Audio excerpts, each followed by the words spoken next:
Hello everyone. तो आज की वीडियो में हम क्वाड्रेटिक इक्वेशंस को सॉल्व करेंगे। जैसे कि आपने 10th में पढ़ा होगा क्वाड्रेटिक फार्मूला या फैक्टराइजेशन मेथड, इन सब को यूज़ करेंगे और उसमें देखेंगे कि कॉम्प्लेक्स नंबर उसमें कैसे आता है, कॉम्प्लेक्स नंबर का यूज़ कैसे है उसमें। ओके, तो चलिए शुरू करते हैं।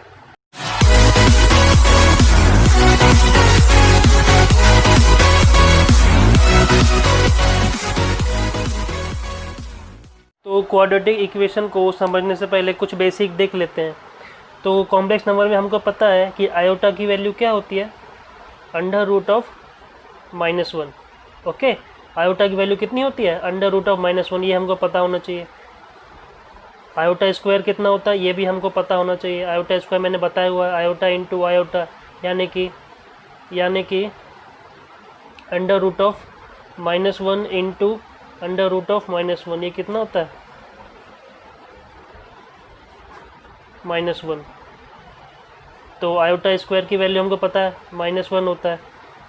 सिमिलरली अगर मेरे को आयोटा क्यूब पूछे, ये भी मेरे को पता है, इसको मैं लिख सकता हूँ आयोटा स्क्वायर इंटू आयोटा, तो ये हो जाएगा -1 इंटू आयोटा, यानी कि माइनस आयोटा। और आयोटा की पावर 4 कितना होता है, ये तो हमको पता ही है, iota square into iota square होता था। और इसको हम क्या लिख देंगे, iota square into iota square को, आयोटा स्क्वायर अभी हमने देखा -1 होता है, तो -1 इंटू -1, ये कितना होता है 1। तो ये तो हमको पता है। अब कहीं पे अगर मुझे लिखा है कि सपोज ऐसे लिखा है कि x इक्वल टू √(-5), कहीं पे ऐसे लिखा है कि x इक्वल टू √(-5), तो x की वैल्यू क्या होगी। तो मैं क्या करूँगा, √(-5) को मैं ऐसे लिख सकता हूँ कि 5 इंटू -1, अरे लिख सकता हूँ ना, -5 को लिख सकता हूँ 5 इंटू -1, क्योंकि 5 इंटू -1 -5 होगा। तो एक चीज़ याद रखो, कभी भी रूट के अंदर नेगेटिव आ जाए, कभी भी रूट के अंदर नेगेटिव आ जाए तो उसको इस फॉर्म में लिख देना, इंटू में -1 कर देना, उस नंबर के साथ इंटू में -1 कर देना। ओके, तो इससे क्या फ़र्क पड़ेगा, इससे देखो। उसके बाद अगला स्टेप है सेपरेट कर लो। सेपरेट कर लिया, देखो √5 इंटू जो साथ में -1 था उसको मैंने अलग कर लिया, ठीक है, क्योंकि अभी एक ही रूट के अंदर था 5 इंटू -1, इसको मैंने अलग अलग कर लिया, यानी कि √5 इंटू √(-1), क्योंकि इसको अभी मैं मल्टीप्लाई करूँगा तो सेम यही चीज़ आ जाएगी। ओके, तो अब मेरा x की वैल्यू क्या आ जाएगी, √5, और इसकी वैल्यू क्या होती है, √(-1). √(-1) देखो क्या होता है, आयोटा, तो उसको मैं आयोटा से रिप्लेस कर दूंगा। ओके, तो कभी भी रूट के अंदर कोई नेगेटिव टर्म आए तो सिंपल उस नेगेटिव को हटाओ और आयोटा को बाहर लगा दो, ये भी कह सकता हूँ। ये कंक्लूजन निकला मेरा। क्या कंक्लूजन निकला कि रूट के अंदर कभी भी नेगेटिव नंबर आए तो नेगेटिव हटा दो और आयोटा लगा दो बाहर। ओके, तो बस आप इतने कॉन्सेप्ट पे जितना भी quadratic equation based on complex number आता है वो सब आप सॉल्व कर सकते हो। तो देखो, अब क्वाड्रेटिक इक्वेशन क्या होता है, कहीं भी देख लो, ax² plus bx plus c equal to 0, ये मैंने एक पॉलिनोमियल इक्वेशन लिखी where a is not equal to 0, ठीक है, a 0 नहीं होना चाहिए, पॉलिनोमियल इक्वेशन लिखी मैंने, ठीक है। अब मुझे जब इसमें x की वैल्यू यानी कि रूट्स निकालने होते थे, क्योंकि इसका डिग्री 2 है, इसका हाईएस्ट डिग्री 2 है, तो इसमें रूट्स भी 2 निकलेंगे, अल्फ़ा और बीटा। तो अल्फ़ा बीटा क्या होता था, 10th में आपने पढ़ा होगा, -b plus minus √b² -4ac/2a, यही होता था। जो भी 11th का स्टूडेंट है उसने ये फॉर्मूला कभी ना कभी देखा होगा, इसको क्वाड्रेटिक फार्मूला बोलते थे। तो ये जो टर्म होता था b² - 4ac, क्लास 10th में या तो ये ग्रेटर देन 0 आता था, जिसको आप बोलते थे कि d ग्रेटर देन 0 आ गया, या तो ये चीज़ b² - 4ac वाली चीज़ ये 0 के इक्वल आती थी, जिसको आप बोलते थे कि अरे d 0 आ गया, यानी डिस्क्रिमिनेंट 0 आ गया, यानी कि रूट्स इक्वल होंगे। इसमें रूट्स रियल एंड डिस्टिंक्ट होते थे, है ना।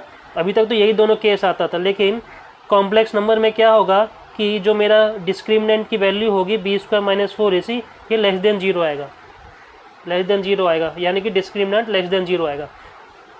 अगर डिस्क्रिमिनेंट लेस देन 0 आया तो रूट के अंदर नेगेटिव टर्म हो जाएगा। अगर डिस्क्रिमिनेंट लेस देन 0 आया तो b² - 4ac 0 से लेस हो जाएगा, यानी कि नेगेटिव नंबर 0 से छोटा, यानी कि नेगेटिव नंबर, तो रूट के अंदर नेगेटिव आ गया। और अभी मैंने सिखाया कि रूट के अंदर नेगेटिव होगा तो आयोटा आएगा, रूट के अंदर नेगेटिव आएगा, और नेगेटिव का साइन अगर मुझे हटाना है तो उसको मैं आयोटा से रिप्लेस कर दूंगा। तो इस फॉर्मूले में क्या चेंज आएगा, अल्फ़ा बीटा जो रूट्स होंगे वो क्या होंगे, minus B plus minus under root, जो ये टर्म है इसको मैं ऐसे भी तो लिख सकता हूँ, अगर मैं माइनस कॉमन ले लूँ, तो ये हो जाएगा 4ac minus B square, okay. और नीचे तो 2a एज इट इज़।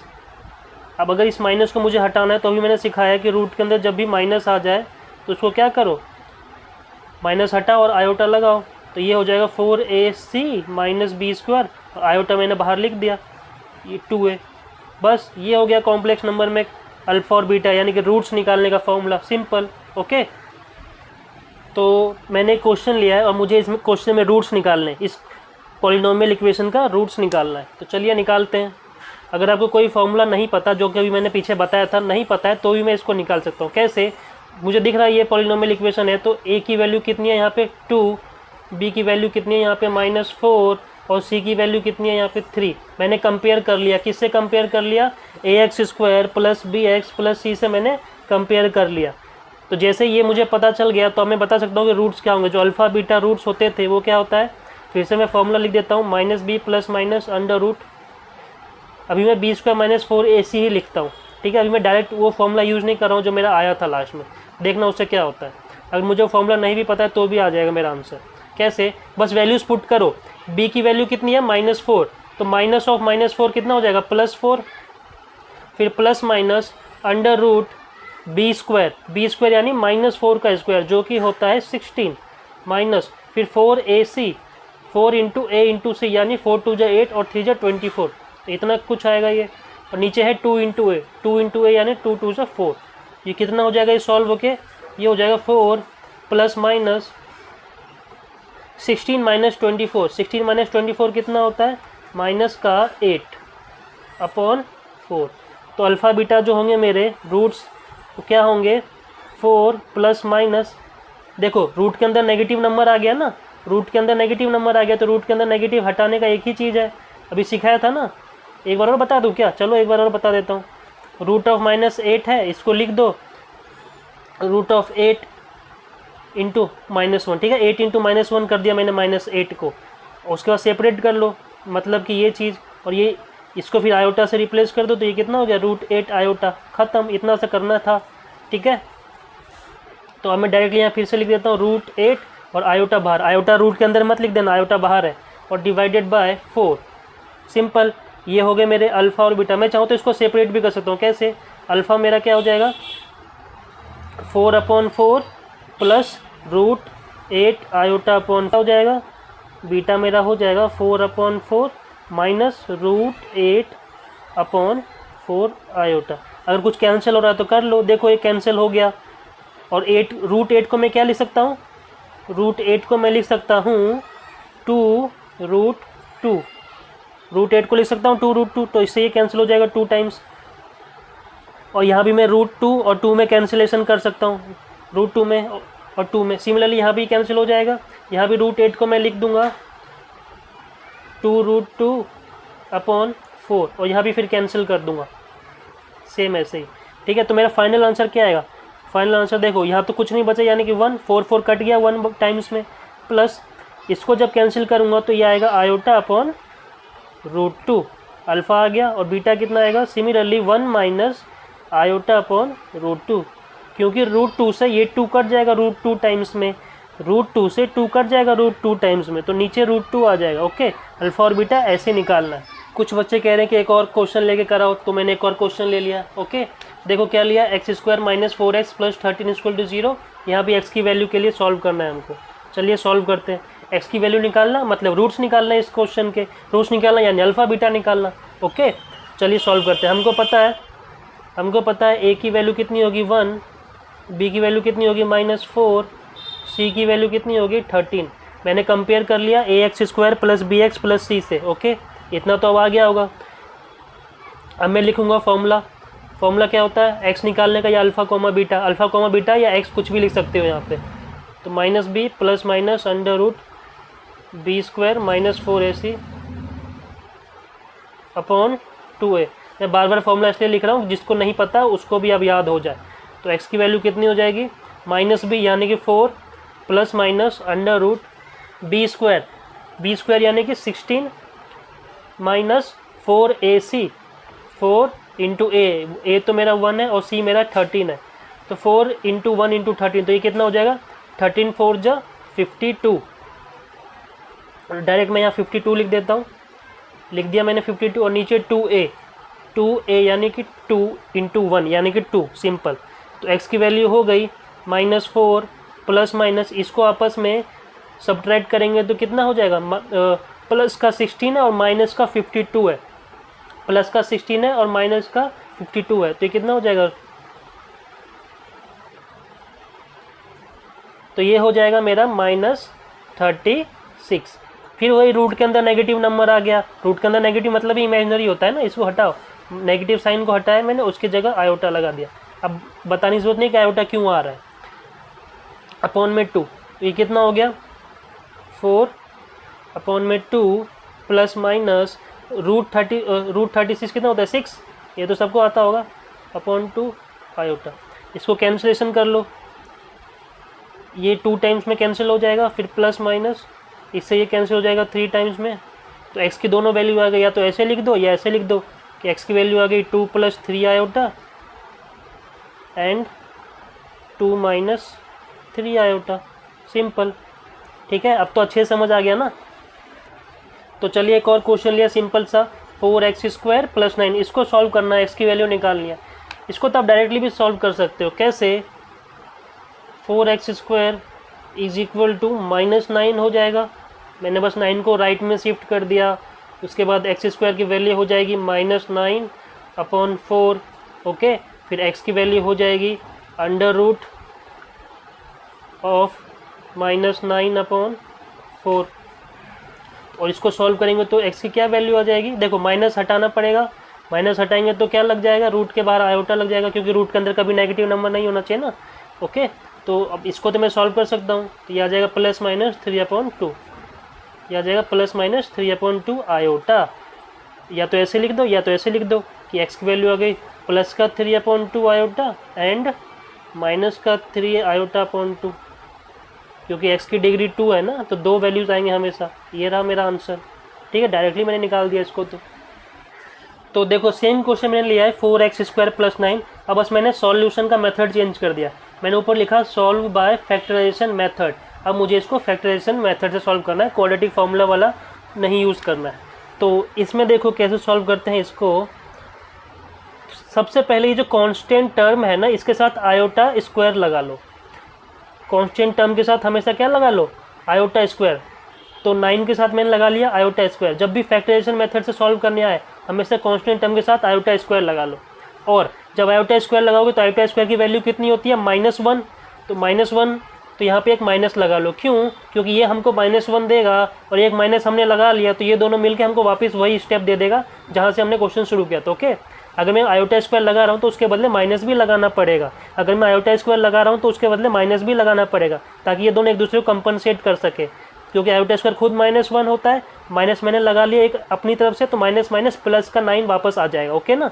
ठीक है, इसके बाद क्या करेंगे, राइट हैंड साइड में = 0 तो है ही, इसको मैं ऐसे लिख सकता हूँ ना 2x का होल स्क्वायर, और इसको लिख सकता हूँ 3 आयोटा का होल स्क्वायर। तो जब भी ऐसा करेंगे तो a² - b² की आइडेंटिटी बन जाएगी, a² - b² यानी कि 2x + 3 iota into 2x - 3 iota = 0। तो यहाँ से अब देखो मैं आराम से 2 वैल्यूज़ निकाल सकता हूँ, 2x + 3 आयोटा को 0 के इक्वल पुट कर दो, सिमिलरली 2x - 3 आयोटा को 0 के इक्वल पुट कर दो, तो यहाँ से x की वैल्यू बहुत ईजिली आ जाएगी, क्या, -3 आयोटा अपॉन 2, और यहाँ से x की वैल्यू आ जाएगी 3 आयोटा अपॉन 2, जो कि अभी हमने लास्ट मेथड से भी निकाला था, क्वाड्रेटिक फार्मूला वाले मेथड से, यही दोनों आंसर्स आए थे। ठीक है, तो अब क्वेश्चन नंबर 2 लिया इसी का मैंने, x² - 4x + 13। अभी लास्ट क्वेश्चन में x वाला टर्म गायब था, 0 था वहाँ पे, ठीक है। यहाँ पे तीनों टर्म्स प्रेजेंट है, ax² + bx + c, जो पॉलिनोमियल फॉर्म होता है, हर एक टर्म प्रेजेंट है। तो इसमें फैक्टराइजेशन मेथड कैसे अप्लाई करेंगे, देखो इसमें सबसे पहले हमको क्या बनाना है, परफेक्ट स्क्वायर बनाने का ट्राई करो कि यहाँ परफेक्ट स्क्वायर बन जाए। कैसे बनाएंगे परफेक्ट स्क्वायर, देखो ये दोनों तो मैंने सेम एज इट इज़ लिख दिया। 13 को मैं क्या लिख दूंगा, 13 को ऐसा करो लिख दो 4 + 9, 4 + 9 लिख दिया। 4 + 9 13 होता है ना। ऐसा मैंने क्यों लिखा, ताकि इतना टर्म परफेक्ट स्क्वायर बन जाए, इतना टर्म परफेक्ट स्क्वायर बन जाए। देखो ये क्या बन गया, ये x - 2 का होल स्क्वायर बन गया, x - 2 का होल स्क्वायर बन गया। इसको अगर ओपन करोगे तो a² b² और माइनस का 2ab तीनों टर्म्स आ गए ना, और साथ में क्या आ गया 9 तो एज इट इज़। बस इतना होता ही हमारा काम हो गया। क्या हो गया, अब जो प्रोसेस मैंने बताया है, क्या बताया था कि जो कोफिशिएंट कांस्टेंट टर्म है 9, उसको उसके साथ आयोटा स्क्वायर लगा लो और साथ में उसका साइन चेंज कर दो। कर दिया मैंने साइन चेंज। उसके बाद a² - b² की आइडेंटिटी लग जाती है। ये है a² - b²। चलो एक लाइन और लिख देता हूँ समझने के लिए। इसको ऐसे लिख सकते हैं ना, 3 आयोटा का होल स्क्वायर। अब लग गया, a² - b² लगा दो, क्या हो जाएगा ये a + b × a - b = 0। a² - b², तो a + b और फिर a - b। ओके, देखो यहाँ अब दोनों को एक एक करके 0 के इक्वल पुट कर दो। तो जब इसको 0 के इक्वल पुट करें, यानी कि x - 2 + 3 आयोटा, इसको 0 के इक्वल पुट करेंगे तो x की वैल्यू कितनी आएगी, एक एक करके टर्म्स उधर ले जाओ, तो 2 - 3 आयोटा एक वैल्यू हो गई। और इसको जब 0 के इक्वल पुट करेंगे तो यहाँ से x की वैल्यू आ जाएगी 2 + 3 आयोटा, ख़त्म। देखो ये क्वेश्चन मैंने अभी पीछे क्वाड्रेटिक फॉर्मूला से सॉल्व किया था, तब भी यही आंसर आए थे और अभी भी यही आंसर आ रहे हैं, ठीक है। तो एक और क्वेश्चन मैंने लिया 9x² - 12x + 20। इसको भी फैक्टराइजेशन मेथड से सॉल्व करते हैं। तो देखो इसको क्या करेंगे, 9x² - 12x, 20 को ब्रेक कर लो, कैसे 4 + 16 लिख दो। ओके, तो अब इतना टर्म मेरा क्या बन जाएगा, 3x - 2 का होल स्क्वायर, और जो बचा 16 उसको मैं लिख दूंगा। अभी तो ऐसे ही छोड़ दो, अभी 16 को 16 एज इट इज छोड़ दो। अगले स्टेप में 16 को लिख देना, क्योंकि ये कांस्टेंट टर्म है। मैंने बोला जो कांस्टेंट बचे उसके साथ आयोटा स्क्वायर लगा देना और बाहर माइनस लगा देना, मतलब साइन चेंज कर देना। इधर तो as it is 3x - 2 whole square = 0। देखो अब a² - b² बन गया। सिमिलरली वही चीज़ करना है, 3x - 2, इसको मैं क्या लिखूंगा, 16 आयोटा स्क्वायर को, 16 आयोटा स्क्वायर को लिख दूंगा 4 आयोटा का होल स्क्वायर, ठीक है। अब देखो a² - b² लग रहा है ना, तो लगा दो a - b × a + b = 0। तो यहाँ से आप दोनों को 0 के इक्वल पुट करेंगे तो x की वैल्यू आ जाएगी ना, 3x - 2 - 4 आयोटा को जब 0 के इक्वल पुट करेंगे तो यहाँ से एक वैल्यू आ जाएगी, और दूसरी वैल्यू कहाँ से आ जाएगी, 3x - 2 + 4 आयोटा = 0। यहाँ से x की वैल्यू क्या आएगी बताओ। ये क्वेश्चन अभी मैंने सॉल्व कराया था ना, या शायद नहीं कराया होगा इस टाइप का क्वेश्चन, इसकी वैल्यूज़ अलग ली है मैंने इस केस में। तो ये आ जाएगा 4/3 आयोटा, ठीक है। इसको राइट में ले जाओ, 3 से डिवाइड कर दो तो ये आ गया। सिमिलरली यहाँ से क्या आ जाएगा, इसको भी राइट में ले जाओ तो 2/3, इसको भी राइट में ले जाओ, डायरेक्ट लिख देता हूँ मैं। ये तो बहुत इजी है, इतना आ गया। तो अभी हमने बेसिक देख लिया फैक्टराइजेशन मेथड का और क्वाड्रेटिक फार्मूला वाले मेथड का, ठीक है। तो अब क्वाड्रेटिक फार्मूला के ही कुछ और अच्छे अच्छे क्वेश्चन देखते हैं। तो नेक्स्ट क्वेश्चन मैंने लिखा, इसको क्वाड्रेटिक फार्मूला से सॉल्व करना है। तो चलिए सॉल्व करते हैं। सबसे पहले लिख लो a कितना है, a की वैल्यू 2 है, b की वैल्यू कितनी है 3 आयोटा, और c की वैल्यू कितनी है 2। a होता है x² का कोफिशिएंट, b होता है x का कोफिशिएंट, तो 3 आयोटा पूरा होगा, और c होता है कांस्टेंट टर्म जो कि 2 है। तो अब x की वैल्यू निकालनी है, लेकिन यहाँ हम क्वाड्रेटिक फार्मूला से निकालेंगे। तो क्वाड्रेटिक फार्मूला क्या होता है, x = -b यानी कि -3 आयोटा ± √b² यानी कि 9 आयोटा स्क्वायर, यही तो है b का स्क्वायर करो, -4ac 4 × 2 × 2 यानी कि 16। तो कितना हो जाएगा, और डिवाइड में क्या, पहले डिवाइड में 2a यानी कि 2 2 से 4, a मेरा 2 है ना, तो x की वैल्यू हो जाएगी -3 आयोटा ± ये कितना हो जाएगा, आयोटा स्क्वायर होता है -1, तो यानी कि -9, और -16 पहले से था, तो ये कितना हो जाएगा -3 आयोटा प्लस माइनस, देखो 16 और 9 ऐड हो जाएंगे, ये हो जाएगा 25, माइनस का 25 और माइनस हटाओगे तो आयोटा लगाना पड़ेगा और डिवाइड में 4। तो ये हुई x की वैल्यू। इसको चाहो तो सेपरेट कर सकते हो, इसको सेपरेट कर सकते हो। सेपरेट करोगे तो कितना हो जाएगा, ये हो जाएगा -3/4 iota plus minus 25/4 iota. Okay, तो देखो √25 कितना होता है, 5/4। ठीक है, √25 को मैंने 5 लिख दिया। अब देखो ध्यान से, ये दोनों ही टर्म आयोटा वाले ही हैं, इसमें कोई भी रियल वाला पार्ट है ही नहीं। x की वैल्यू में कोई रियल पार्ट नहीं है, दोनों ही इमेजिनरी पार्ट है। तो x की वैल्यू कितनी हो जाएगी, एक बार दोनों को ऐड कर लेते हैं, यानी कि इस टाइप से। मैं एक बार बीच में प्लस का साइन ले लेता हूँ, एक बार बीच में माइनस का साइन ले लेता हूँ।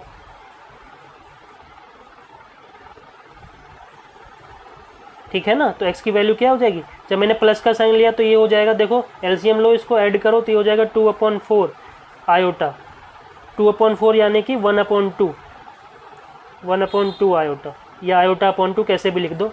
ठीक है, आयोटा चाहे तो इंटू में लिख दो, नहीं तो ऊपर ही लिख दो, 1 इंटू आयोटा, आयोटा ही होगा, तो ये आयोटा/2 हो गया, या आयोटा/2 हो गया। ठीक है, यहाँ पे कितना हो जाएगा, यहाँ पे हो जाएगा, इसको एलसीएम लोगे तो हो जाएगा -8/4 यानी कि -2 आयोटा। तो x की दो वैल्यू आई, क्या क्या, आयोटा/2 एंड -2 आयोटा। ठीक है, x की दो वैल्यू आई, आयोटा/2 और -2 आयोटा। तो एक और क्वेश्चन मैंने लिया, इसको भी क्वाड्रेटिक फॉर्मूले सॉल्व करेंगे। ये इस वीडियो का लास्ट क्वेश्चन है, तो चलिए सॉल्व करते हैं। सबसे पहले लिख लेते हैं a कितना है, a है मेरा 2 जो कि x² का कोफिशिएंट, b कितना है, b है मेरा माइनस का 3 + 7 आयोटा, और c कितना है मेरा माइनस का 3 - 9 आयोटा। ठीक है, साइन के साथ लेते हैं। तो a b c मैंने लिख दिया। अब फॉर्मूला लगाते हैं। फॉर्मूला क्या कहता है, क्वाड्रेटिक फॉर्मूला -b, यानी कि इसका माइनस करना है, एक माइनस पहले से दोबारा माइनस करेंगे तो माइनस माइनस प्लस हो जाएगा। तो -b यानी कि यही हुआ, -b प्लस माइनस √b²। इसका जब स्क्वायर करेंगे तो देखो माइनस का भी स्क्वायर करेंगे, माइनस का स्क्वायर करेंगे तो माइनस का स्क्वायर तो प्लस होता है, इस तरह से -1 है ना, -1 का स्क्वायर +1 होता है। तो यहाँ पे बस हमको दिखेगा 3 + 7 आयोटा का होल स्क्वायर, क्योंकि साथ में 1 भी है, इसका स्क्वायर +1 जो कि यहाँ है लेकिन दिख नहीं रहा है। तो b² हो गया -4 × a × c, तो 4 × a है मेरा 2 × c है मेरा माइनस ऑफ दिस, तो माइनस है तो इसको साइन को चेंज कर देगा, तो ये ऐसा हो जाएगा 3 - 9 आयोटा, मल्टीप्लाई में चला गया साथ में, डिवाइड बाई 2a, तो 2a यानी 2 × 2, a मेरा 2 है ना, तो 4 हो गया नीचे। तो इतना तो सबको समझ आ गया होगा। तो चलिए अब नेक्स्ट लाइन लिखते हैं। नेक्स्ट लाइन कितना होगा, 3 + 7 आयोटा, इसको तो कुछ नहीं करना है, एज इट इज़ रहेगा, प्लस माइनस इसको अंदर में सॉल्व करते हैं। अंदर में जब इसको ओपन करेंगे, किसको, जो 3 + 7 आयोटा का होल स्क्वायर है, इसको ओपन करेंगे तो a + b के होल स्क्वायर से ओपन करो तो a² + b² यानी +49 आयोटा स्क्वायर, और आयोटा स्क्वायर होता है -1, तो ये हो जाएगा -49, और फिर होता है प्लस में 2ab, तो 2 × a × b, तो ये हो गया 2 × 3 = 6 और 7 × 6 = 42 आयोटा। ओके, बस ओपन किया है मैंने और कुछ नहीं किया। इसको भी अंदर मल्टीप्लाई कर लो, इसको अगर अंदर मल्टीप्लाई कर लोगे तो ये हो जाएगा 24, 4 × 2 = 8 और 8 × 3 = 24। सिमिलरली 8 को जब 9 से मल्टीप्लाई करेंगे तो 9 × 8 = कितना होता है, माइनस का 72 आयोटा, और divide by whole term divide by 4। ठीक, तो अब इसको थोड़ा सॉल्व करते हैं। क्या, बाहर तो कुछ नहीं करना है, 3 + 7 आयोटा एज इट इज चलता रहेगा अभी, फिर प्लस माइनस √ आयोटा वाले टर्म्स आपस में ऐड सब्ट्रैक्ट कर लो और बिना आयोटा वाले आपस में कर लो। तो ये देखो 9 - 49 और +24, ये मिलके कितना हो जाएगा, -16। ओके, और आयोटा वाले टर्म्स को जब सॉल्व करोगे तो ये हो जाएगा -30 आयोटा। ओके, और डिवाइड बाय 4। तो अब देखो, अभी तक जितना भी हमने किया था, रूट के अंदर हमेशा एक आयोटा वाला टर्म ही आ रहा था। ठीक है, एक ही टर्म आ रहा था, रूट के अंदर नेगेटिव टर्म आ रहा था, जिसमें से नेगेटिव हटा के हम आयोटा लगा देते थे। लेकिन यहाँ रूट के अंदर खुद ही एक कॉम्प्लेक्स नंबर आ गया, एक रियल पार्ट भी आ गया साथ में, अभी तक इमेजिनरी पार्ट आ रहा था, अब रियल पार्ट ही आ गया रूट के अंदर। तो इसको कैसे सॉल्व करेंगे, रूट ऑफ स्क्वायर रूट, किसी भी कॉम्प्लेक्स नंबर का स्क्वायर रूट निकालना मैं आपको ऑलरेडी सिखा चुका हूँ प्रीवियस वीडियोस में। जिसने नहीं देखा वो ऊपर आई बटन पे जाके क्लिक कर ले, वहाँ उसको दिख जाएगा। आई बटन में मैं वीडियो का लिंक दे दूंगा, ओके। तो वहाँ से आप इसका रूट निकालना सीख सकते हो कि किसी भी कॉम्प्लेक्स नंबर का रूट कैसे निकालते हैं। तो मैं यहाँ डायरेक्ट लिख देता हूँ कि रूट ऑफ -16 -30 आयोटा, इसका स्क्वायर रूट क्या होता है, इसका स्क्वायर रूट होगा 3 - 5 आयोटा एंड -3 + 5 आयोटा, ठीक है। मैं डायरेक्ट रूट लिख दिया। अगर आपको मेथड देखना है तो आप ऊपर आई बटन में क्लिक करके देख सकते हैं। तो यहाँ पे मैं वैल्यूज़ पुट करता हूँ अब। तो ये हो गया 3 + 7 आयोटा प्लस माइनस, इसकी वैल्यू पुट कर देते हैं। तो इसकी वैल्यू क्या है, एक बार लिख दो 3 + 5 आयोटा, एक बार लिख दो माइनस का 3 और +5 आयोटा। तो इसमें से आप कोई भी वैल्यू चूज़ करके आंसर निकाल सकते हो। तो मैं इसको चूज़ करके आंसर निकाल देता हूँ। तो इसको जब चूज़ करेंगे इसमें तो ये हो जाएगा ऐसा कुछ, ठीक है। तो x की वैल्यू कितनी हो जाएगी, सेपरेट कर लो इसको। तो ये हो जाएगा 3 + 7 आयोटा, एक बार मैं प्लस का साइन ले लेता हूँ। तो ये हो गया 3 - 5 आयोटा, ठीक है, प्लस का साइन लिया। और एक बार माइनस का साइन ले लो, माइनस का साइन लोगे तो हो जाएगा 3 + 7 आयोटा माइनस ऑफ दिस, यानी कि साइन चेंज होगा अब उसका, तो ऐसा कुछ हो जाएगा अपॉन 4। अब मैं एक ही बार लिख देता हूँ आंसर, ठीक है। तो इसकी वैल्यू क्या आएगी, x की वैल्यू जब इसको सॉल्व करोगे तो आएगा 3/2 + 1/2 या आयोटा अपॉन 2, ठीक है, ये आएगा। और इसको जब सॉल्व करोगे तो सिंपल कितना आएगा 3 आयोटा। देखो 3 तो कैंसिल हो जाएगा ना, और 7 + 5 12, 12 / 4 3 आयोटा। तो इस केस में ये रहे मेरे दोनों आंसर्स, ओके। तो आई होप आपको सारे क्वेश्चन समझ आए होंगे। अगर आपको कोई क्वेश्चन ना समझ आए करे तो आप प्लीज़ कमेंट बॉक्स में कमेंट कर दिया कीजिए, मैं आपको जल्दी से जल्दी रिप्लाई देने का कोशिश करूँगा, ओके। तो मिलते हैं नेक्स्ट वीडियो।